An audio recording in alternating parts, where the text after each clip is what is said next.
CM का मामला सुलझ गया महागठबंधन में। आप 8 करोड़ मतदाता के बारे में आपको सोचना चाहिए। गठबंधन में सीटों का बंटवारा अभी तक नहीं हो पाया। शहर में भी बीजेपी हारेगी और चुनाव आयोग भी सुप्रीम कोर्ट को बाईपास करते हुए एक तरफा ढंग से चुनाव की तिथि घोषणा कर दे। भाजपा के लिए क्यों बैटिंग कर रहे हैं? तो चुनाव के बाद, परिणाम आने के बाद बहुत कुछ खेलना होगा और इसके लिए समय लिया जा रहा है। पनोरमा ग्रुप, जो सोचता है वो करता है। नमस्कार, मैं हूं सागर, न्यूज हाट देख रहे हैं आप। देखिए, बिहार चुनाव का ऐलान हो गया है। तारीखों के साथ साथ चरणों के बारे में भी जानकारी दे दी गई है कि 2 चरण में बिहार में चुनाव होंगे और 6 तारीख और 11 तारीख को बिहार में चुनाव है, लेकिन 14 नवंबर तक मतगणना करा लिए जाएंगे। मतलब 22 नवंबर जो डेडलाइन थी उससे पहले ही अब बिहार में चुनाव के रिजल्ट आ जाएंगे। हमारे साथ पूरे चुनावी मुद्दों पर बातचीत करने के लिए दीपांकर भट्टाचार्य सर हैं, जो कि भाकपा माले के जो बड़े नेता माने जाते हैं। दीपांकर जी, बहुत स्वागत है न्यूज़ हाट में। नमस्कार। कैसे देखते हैं, 2 चरणों में चुनाव हो रहा है, आप लोगों की डिमांड भी थी 2 चरणों में चुनाव कराने की, चुनाव आयोग ने तो मिनिमम 2 की बात की थी। देखिए, चरण की बात तो बाद में, एक तो हमें ये जल्दबाजी समझ में नहीं आई, क्योंकि समय आपके पास था, 22 नवंबर तक विधानसभा का गठन होना है। कल सुप्रीम कोर्ट में आखिरी सुनवाई है एसआईआर मामले में। तो सुप्रीम कोर्ट में जहां मामला लंबित है और सुप्रीम कोर्ट ने कई बार काफ़ी सख्त टिप्पणी की है कि भाई इतनी गड़बड़ियां अगर है और ज़्यादा गड़बड़ी पाई जाएगी तो हम ज़रूरत पड़े तो निरस्त भी कर देंगे। तो वैसे में इसको कहा जाता है कि शॉर्ट सर्किट कर देना। ये शॉर्ट सर्किट कर दिया गया कि सुप्रीम कोर्ट के पास और कोई मौका ना मिले। अब फेट अकम्प्लिश सुप्रीम कोर्ट के आगे कि भाई चुनाव कर दो, डेट डिक्लेयर हो गया। तो मेरे ख्याल से ये अच्छा नहीं है। चुनाव आयोग को जवाब देना चाहिए था।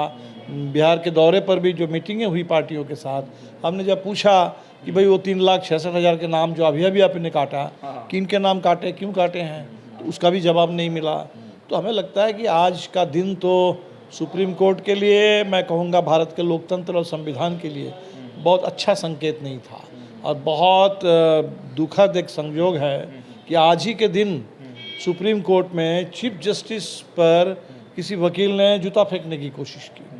अब इस समय हमारे देश में चीफ जस्टिस जो है दलित बिरादरी से आते हैं और वहाँ हमने सुना कि सनातन सनातन कहते हुए किसी ने ऐसा किया है, तो बहुत ख़राब है। तो एक ही दिन में जब जहाँ चीफ जस्टिस के ऊपर भी हमला हो रहा हो सुप्रीम कोर्ट में, और चुनाव आयोग भी सुप्रीम कोर्ट को बाईपास करते हुए एक तरफा ढंग से चुनाव की तिथि घोषणा कर दे, बिना सुप्रीम कोर्ट को मौका दिए कि भाई एसआईआर में फाइनल हियरिंग क्या है, तो ये तो डेमोक्रेसी के लिए अच्छा। इतनी जल्दीबाजी में चुनाव का फैसला किया गया, उसके लिए आप लोग तैयार नहीं है? नहीं, ये जल्दबाजी तो हमें लगता है कि सुप्रीम कोर्ट की हियरिंग से पहले नहीं करना चाहिए था। दूसरी बात है कि ये जो सीज़न अभी है, फेस्टिव सीज़न है, अभी दशहरा ख़त्म हुआ है, दिवाली आने वाला है, छठ आने वाला है, ऐसे दौर में आप चुनाव करा रहे हैं और उसमें भी 2 चरण में, तो मेरे ख्याल से बिहार के लिए ज़्यादा अफरा तफरी का माहौल होगा। 3 चरण होता तो बेहतर होता। आप लोग तैयार नहीं है चुनाव के लिए? नहीं, हम लोग बिल्कुल तैयार है। तैयारी का सवाल नहीं है, सवाल है कि भाई जनता को भी चुनाव है। आप 8 करोड़ मतदाता के बारे में आपको सोचना चाहिए। एक तो आपने मतदाता की संख्या घटा दिया, तो तब भी चुनाव तो कराना ही है ना सर, कभी ना कभी। बिल्कुल, कभी ना कभी टाइम तो था आपके पास 22 नवंबर तक। तो आपको 4-5 दिन इधर उधर, नहीं 3-4-5 दिन इधर उधर का मामला नहीं है। हमें लगता है कि शायद इन लोगों के पास कोई ऐसी रिपोर्ट होगी, इनको लग रहा है कि सरकार हमारी ऐसे नहीं बन पाएगी। अच्छा। तो चुनाव के बाद, परिणाम आने के बाद बहुत कुछ खेलना होगा और इसके लिए समय लिया जा रहा है। ये तो ठीक नहीं है। ये भी सोच होगी कि चूंकि बिहार में लोक आस्था का पर्व छठ लोग मनाते हैं, छठ पर्व मनाने के लिए लोग जो बाहर से बिहार आएंगे तो वोट डालते ही जाएंगे फिर वापस। हाँ, तो ठीक है, छठ के बाद ही तो चुनाव हो रहे हैं, लेकिन टाइम थोड़ा और मिलना चाहिए था। आप जो 6 और 11 को कर रहे हैं, तो मेरे ख्याल से अगर 15 तारीख तक चुनाव हो जाता, 18 तारीख को अगर आपके रिजल्ट आता, 22 तारीख तक आपके विधानसभा का गठन हो जाता, कोई दिक्कत नहीं थी। तो समय थोड़ा और चुनाव आयोग को मिल सबको भी ज़्यादा समय मिलता, ज़्यादा थोड़ा मिलता, निश्चित तौर पर पूरी जनता को भी समय मिलता थोड़ा। होगा कोई नुकसान की बात है, हम फ़ायदे नुकसान से बात नहीं करते। देखिए, चुनाव में free and fair election, free and fair election, level playing field. एक तरफ जहां भारतीय जनता पार्टी, जो पूरे संसाधनों के पहाड़ पर बैठी हुई पार्टी है, दुनिया के सबसे धनी अमीर पार्टी है, एक तरफ पूरे सत्ता का दुरुपयोग और दूसरी तरफ यहाँ जनता, छोटी छोटी पार्टी तो इसीलिए हमें लगता है कि लेवल प्लेइंग फील्ड भी तो इम्पोर्टेंट बात है। महागठबंधन में सीटों का बंटवारा अभी तक नहीं हो पाया। बातचीत चल रही है, मेरे ख्याल से अगले एक आध दिन में हम लोग फाइनल कर लेंगे। मुकेश सहनी डिप्टी सीएम मांग पर अड़े हुए हैं, नहीं ठीक है, कोई बात नहीं है, समय पर सब बात हो जाएगी। मतलब देंगे डिप्टी सीएम के लिए तो। मैंने हम करें समय, अभी तो चुनाव, अभी तो सीट की घोषणा होनी है, हाँ। तो ठीक है ना, जब भी समय आएगा हमें लगता है समय पर बात होती है, हर बात के लिए कोई समय भी होता है। 40 सीट की डिमांड आप लोगों की है, लगता है मिल पाएगा? स्ट्राइक रेट तो आपका अच्छा रहा है। कहा कि 40 पर हमारी पूरी तैयारी है, तो ठीक है, 40 सीट के बारे में हमने एक सूची भी दे दी।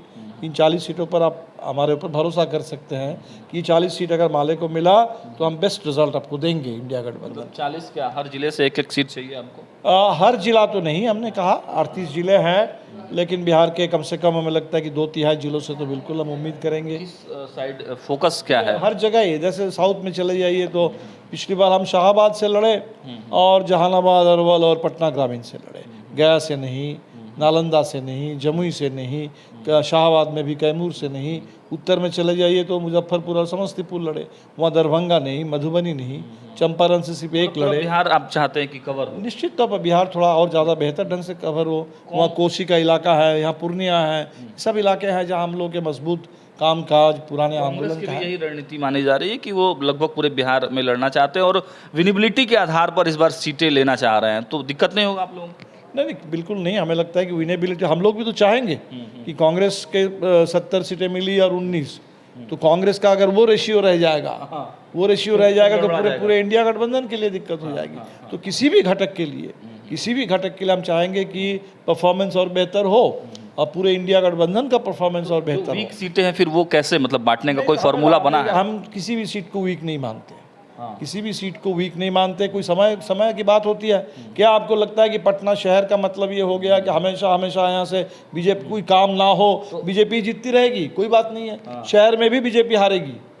बिल्कुल, शहरी सीटों से भी। भट्टाचार्य ये कह रहे हैं कि जो भी वीक सीटें महागठबंधन में है वो मिलनी चाहिए भाकपा माले को। नहीं, हम ये कह रहे हैं कि बिहार में कोई अगर ये मान के चले कि बिहार के तमाम शहर जो है वो भाजपा के नाम, जबकि क्या है स्थिति, इसी शहर में तो भाजपा का दफ्तर है, उसी भाजपा के दफ्तर के सामने तो नौजवानों की पुलिस से पिटाई हुई, भाजपा के दफ्तर के बाहर लेंगे आप लिए थे, पिछली बार भी लिए थे, दीघा सीट पर आप लोग थे। तो हमें लगता है कि इस बार देख लीजिए कि बिहार में जदयू और भाजपा के दफ्तरों के बाहर स्थायी पुलिस पिकेट, क्यों?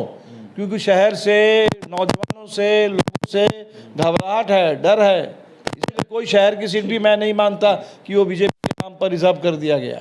एक दो अंतिम सवाल और हैं। भारतीय जनता पार्टी पर सवाल उठा रहे हैं प्रशांत किशोर, और प्रशांत किशोर पर हमला कर रहे हैं आप लोग, तो भाजपा के लिए क्यों बैटिंग कर रहे हैं? नहीं, भाजपा के लिए क्यों बैटिंग करेंगे? प्रशांत किशोर पर भी कोई हमला नहीं कर रहे हैं। हमने तो कहा कि नहीं, प्रशांत किशोर ने जो भी सवाल उठाया उसका जवाब नीतीश जी नहीं दे रहे हैं, हमने इस पर कहा है, भाजपा वाले नहीं दे रहे हैं, इस पर कहा है।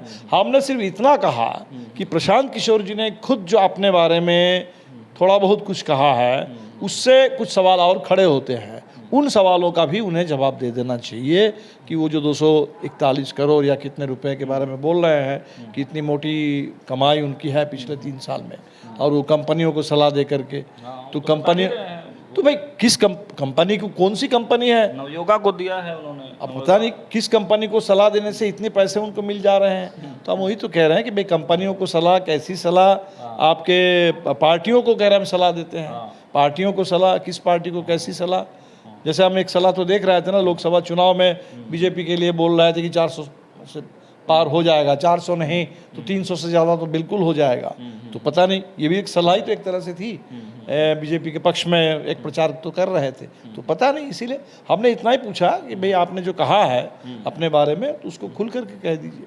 ठीक, चुनौती है प्रशांत किशोर आपके लिए? नहीं, लोकतंत्र में देखिए कोई चुनौती नहीं है, जनता के सामने ज़रूर चुनौती है कि निकम्मी सरकार, अनुपस्थित सरकार, वो अगर वोट चोरी करके और घूसखोरी करके चुनाव में थोड़ा पैसा दे करके वो फिर से अगर सत्ता में बने रह जाए, ये लोकतंत्र के लिए, बिहार की जनता के लिए, बिहार के लिए अच्छी बात बिल्कुल नहीं होगी। इसीलिए चुनौती, बदलाव की चुनौती सबको स्वीकार है, और बदलाव के लिए जनता निर्णायक जनादेश देगी। अंतिम सवाल है, सीएम का मामला सुलझ गया महागठबंधन में?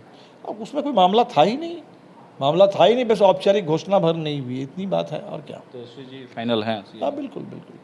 चलिए, तो आपने देखा दीपांकर भट्टाचार्य हमारे साथ थे एक्सक्लूसिवली, इन्होंने सारे सवालों के जवाब दिए हैं और देखिए तेजस्वी यादव के सवाल पर भी, तेजस्वी यादव के सीएम फेस पर भी सहमति जता दी है। फिलहाल इस वीडियो में इतना ही, देखते रहिए न्यूज़ 8। बहुत बहुत धन्यवाद।